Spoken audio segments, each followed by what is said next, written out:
the side of Kinning Park, there's no gates into the park at all. Okay. No gates into the park at all. The gates are only from the Pacific Quay side. And it's another quite clear example. Most urban development projects accentuate socio-economic polarisation through work in the real estate markets. Well, I guess everybody here is paying too much rent. Social housing has been battered since there was a shift of housing from the City Council to Glasgow Housing Association. We've lost about a quarter of social housing since 2003 through demolitions and the rebuilding of social housing, but this time with half of it private or part by. I'm going to move on as Libby's telling me to. I suppose I just want to say one thing, that I think the kind of struggles that we're seeing here are part of a wider set of reproductive struggles. When I mean reproductive, I mean basic things like housing, I mean like amenities, parks. And we've had things like the schools occupation up in Wynford and the Save Our Schools campaign all over the city. We've had university occupation. We've had struggles to retain public space at Pollock Park, at North Kelvin Meadow, and now we've had this fights over social space and social service with the Safety and Park campaign. Margaret's campaign is specifically about housing issue. And I think, as I was talking before, we've had an increasing financialisation of the economy, and increasingly the way that's made concrete through property speculation. So more and more we just find it harder to find social space that's affordable. There's a wider privatisation of space in the city, and I think that's partly how I see some of these struggles that are going on in these Thanks, Neil.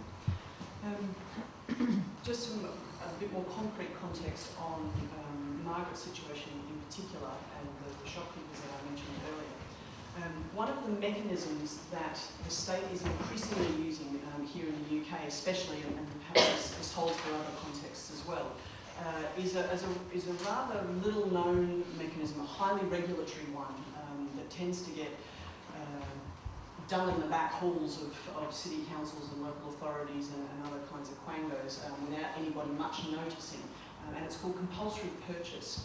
Compulsory purchase, or CPO, is the compulsory purchase order, which is the regulatory mechanism which makes it happen, is basically a reserved power of the state, a reserved right of the state to take property from a landholder, from a property owner, and transfer it to itself, and then in order to do something with that property right.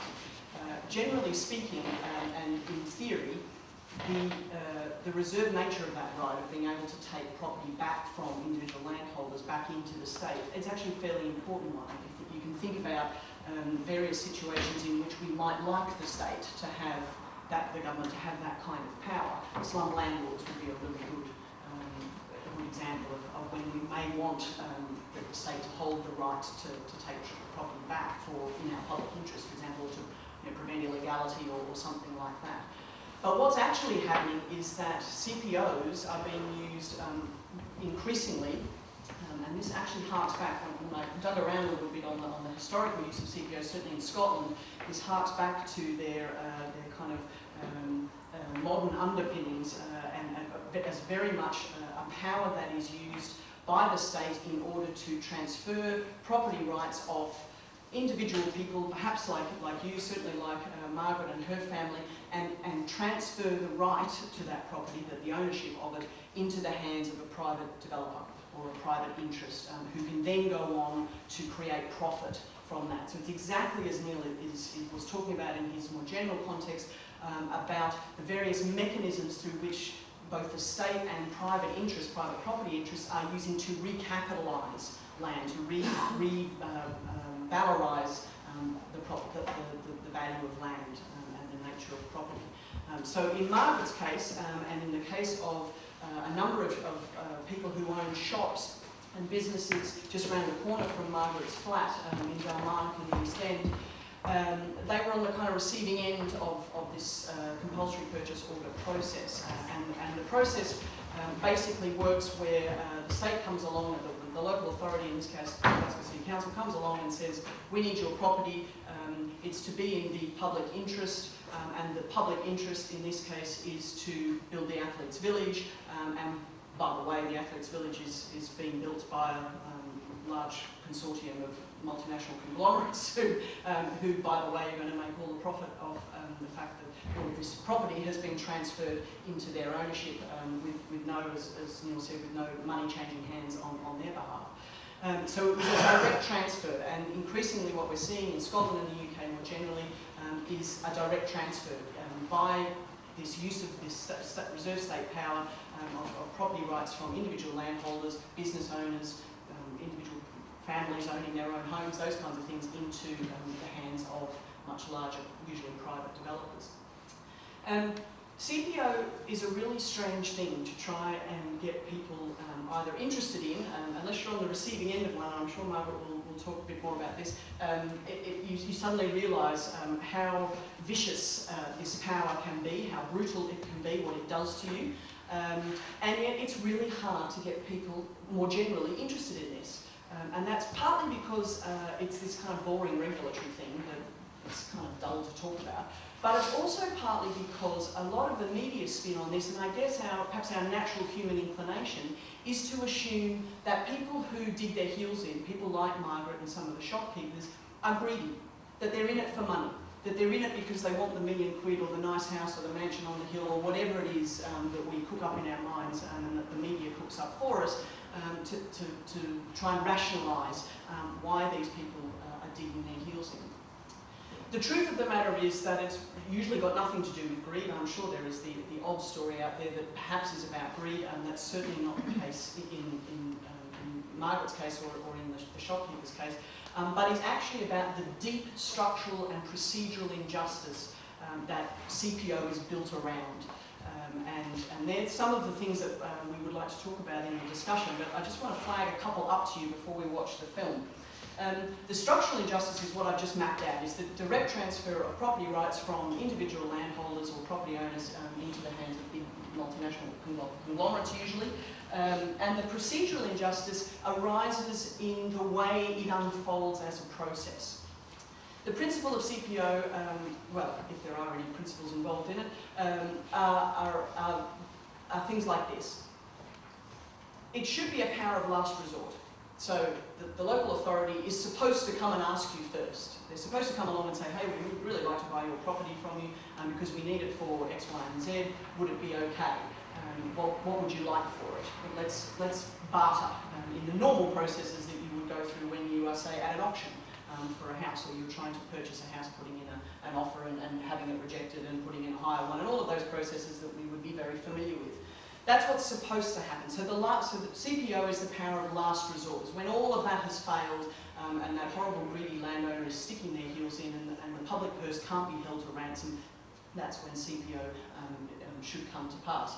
In this case, and increasingly in cases we're hearing across Scotland, and you might think of places like the Meany Estate in Aberdeenshire as perhaps another example of this, and there are others we could talk about, people who are sitting in the room with us as well have been on the receiving end of CPOs.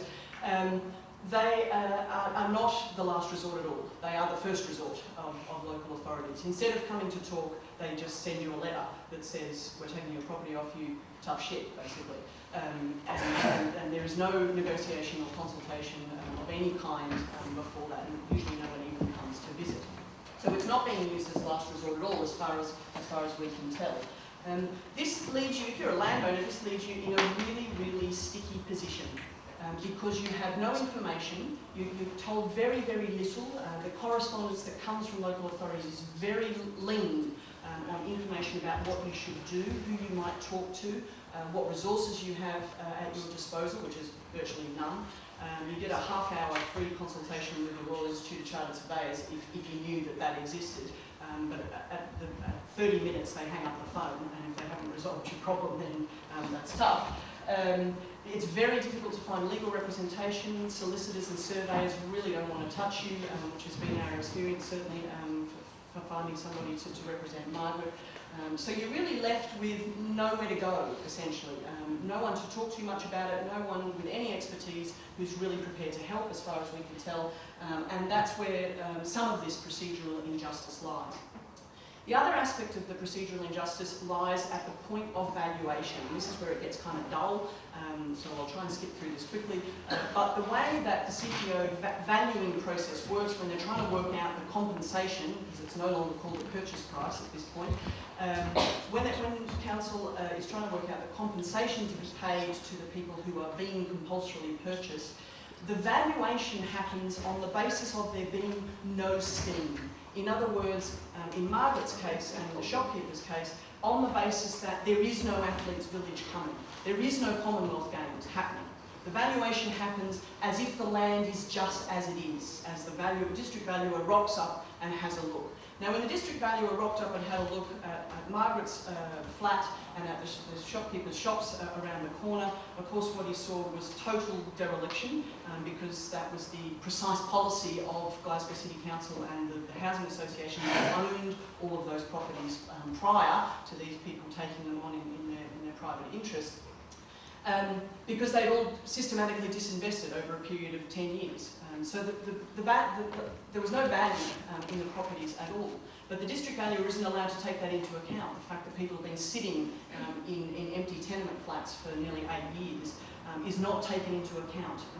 And what is accounted for is what's called the mortgageable value of the property. So the district valuer says what bank would lend and what amount would they lend to somebody who wanted to purchase this property. And of course, that's almost nothing. You wouldn't get a bank to lend you money to purchase, for example, Margaret's flat, which was a nice little flat in and of itself, but it was surrounded by rat droppings and pigeon poo and God knows what else, and wet floor, dampness in the walls and all that kind of thing, because it was been an empty building for nearly 9 years. So that's the other part of the procedural injustice. You end up stuck between a rock and a hard place, and it's almost impossible to get a just outcome out of this deeply unjust process. So I guess my message is it's not anything to do with greed at all. It's absolutely to do with unpicking the very small minutiae of this procedure and looking at exactly who wins and who loses out of this, because it certainly isn't the people who are on the end of compulsory purchase orders, and Margaret will talk to you a little bit more about that. But we want to cut to the film now and show you the context and the story of Margaret and her family's eviction from their home in Ardley Street in Dalmarnock, and then we'll have some discussion after that.